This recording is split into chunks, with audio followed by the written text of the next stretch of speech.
Hey, good morning. What's up, guys? Hey, I wanted to share an exercise around some things that I'm working on with a couple clients right now.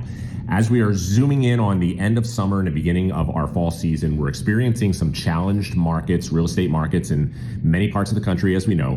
Inventories are rising, days on market are getting longer. And what tends to happen in markets like this is sellers in particular get more scrutinizing over the agents that they are going to ultimately hire. We call this like a flight to quality in market cycles like this. And when you think about it, same thing happens in other professions. If you're getting a medical procedure done, you want to know that you're hiring someone that is not only like really good at it, but does it day in and day out, not just once in a while. If you're getting on a flight and you've got stormy conditions like we're dealing with on the East Coast this week, you want to also know that you're dealing with a pilot that, again, does this day in and day out, not part-time, once in a while. If that plane hits a flock of birds, you want to know that pilot can land it safely on a river if need be, or anywhere to get you safely back to the ground. And so in a case like this, sellers are looking at the same thing. It's a confusing market, and we're seeing a lot of homes fail to sell. And so in our position, while we know that we work day in and day out establishing our brand, incredibly important. It's what humanizes and delivers a level of connection to community. If you follow me, you know things like I like to cook, or I spend a lot of time on a bike, and that's deepened and even created relationships within my own communities over the years from those areas. Incredibly important. But the reality is like people aren't hiring me because I make maybe the best bolognese this side of the Atlantic.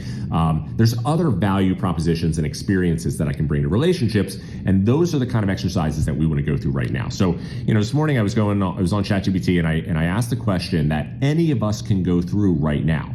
I said, acting as a consultant, right? If I want to know what my value propositions, my unique selling proposition is to sellers, can you ask me 10 questions to help me identify the number one, or maybe even number one and number two most valuable, unique selling propositions that I can then offer to homeowners that are considering hiring me as a real estate professional? This is designed solely to identify these areas of expertise and areas of specialization that I can then separate myself and create a unique selling proposition versus the other competitors that they're likely talking to.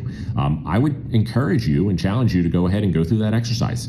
Give yourself an hour, half an hour to an hour to go through, ask those questions, and then build the collateral and confidence around presenting this to the next seller that you are talking to, and see how that goes. Any questions around it, don't hesitate to be in communication. Hopefully this is something that's helpful, and I look forward to hearing what kind of feedback you have after going through this.